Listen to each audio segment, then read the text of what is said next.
Hello guys, আসসালামু আলাইকুম। কেমন আছেন? আজকে একটা কথা বলতে আসছি, আর সেটা হলো যারা ফেসবুকে নতুন পেজ খুলছেন বা খুলে ফেলেছেন এবং তারা ভাবতেছেন যে আমি একটা পেজ খুললাম আর আমার তো অনেক বন্ধুবান্ধব আত্মীয় স্বজন আছে, আমি যদি একটা ভিডিও আপলোড করে তাদের কাছে আমি শেয়ার করে দিই, তাহলে হয়তো আমার ভিডিওটা খুব তাড়াতাড়ি ভাইরাল হয়ে যাবে আর আমি এখান থেকে খুব তাড়াতাড়ি সফল হব। যদি এটা ভেবে থাকেন, অবশ্যই এটা ভুল ধারণা। কেননা আপনি যখন নতুন পেজ খুলবেন আর আপনার আত্মীয় স্বজন বন্ধুবান্ধব আপনার ভিডিও কেউই দেখবে না, দেখলেও কিন্তু আপনার ভিডিওতে তারা একটা লাইক কমেন্ট বা শেয়ার তো দূরেই থাকলো, তারা শুধু লুকিয়ে লুকিয়ে দেখবে এবং আপনার নামে তারা বদনাম করবে।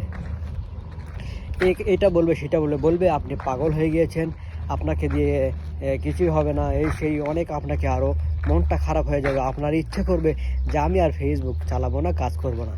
তাই ফেসবুক পেজ খোলার পর আপনি আপনার বন্ধুবান্ধব আত্মীয় স্বজন এদের থেকে দূরে থাকবেন, এদেরকে কখনো ইনভাইট করবেন না। এদেরকে ইনভাইট করবেন তো আপনার পেজের অবস্থা আরও খারাপ হয়ে যাবে, তারা আপনার ভিডিও দেখবে ঠিকই কিন্তু কোনো লাইক কমেন্ট করবে না, বুঝছেন? তাই এই ফেসবুকে সফল হতে হলে আপনাকে অবশ্যই আমার মতো অন্যান্য ডিস্ট্রিক্টের যে সকল নতুন ফ্রেন্ড আছে তাদেরকে আপনি অবশ্যই ফলো করবেন, তাদের ভিডিও দেখবেন, লাইক করবেন, কমেন্ট করবেন, দেখবেন তারাও আপনাকে অনেক লাইক কমেন্ট করবে, আপনার ভিডিও দেখবে, আর এতে আপনি খুব তাড়াতাড়ি সফল হয়ে যাবেন। আমাকেও বুঝছেন, আমি যখন পেজ খুলেছি আমাকেও আমার ফ্রেন্ড সার্কেল আত্মীয় স্বজন আমাকে তো এখনও কেউ লাইক কমেন্ট করে না, বা আমি তাদেরকে ইনভাইট করিনি, বুঝছেন? কেন করিনি? করে কোনো লাভ নাই, তারা কখনোই দেখবে না, নিজের কোনো আত্মীয় স্বজন ফ্রেন্ড সার্কেলরা আপনার ভিডিও কখনোই দেখবে না, দেখলেও তারা কখনো লাইক কমেন্ট করবে না। তাই তাদের থেকে দূরে থাকবেন।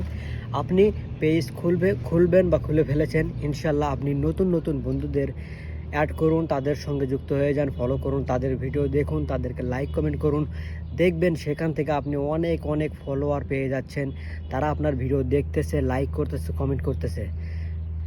তাই ইনশাল্লাহ আপনি লেগে থাকুন ফেসবুকে, আর আপনার একটাই কাজ হবে ফেসবুকে ধৈর্য ধরে লেগে থাকা। অনেকে অনেক কথা বলবে, এগুলো শুনতে হবে আপনাকে, এগুলো মেনে নিতে হবে ধৈর্য ধরে, এখানে লেগে থাকতে হবে। ফেসবুকে আসলে ইনকাম আছে, আর এখানে ধৈর্যের পরীক্ষা। ইনশাল্লাহ আমিও অনেক কষ্ট করতেছি, আমার বুঝছেন এখানে অনেক কাজের চাপ, কাজের ফাঁকে আমি যখন একটু সময় পাই তখনই আমি এই সময়টা কাজে লাগাই, এখানে ভিডিও বানাই আর আপলোড করে দেই এবং সবাইকে ভালোবাসা দিই ইনশাল্লাহ যতটুকু পারি। তা যাই হোক, আপনিও লেগে থাকুন, ইনশাল্লাহ আপনারও সফলতা আসবে। তাই ইনশাল্লাহ শুভকামনা রইল সবার জন্য। সবাই ভালো থাকবেন, সুস্থ থাকবেন। আমার ভিডিও যদি ভালো লাগে অবশ্যই একটা লাইক, একটা কমেন্ট করে যাবেন, পারলে একটা শেয়ার করে দিবেন। ভালোবাসা অবিরাম।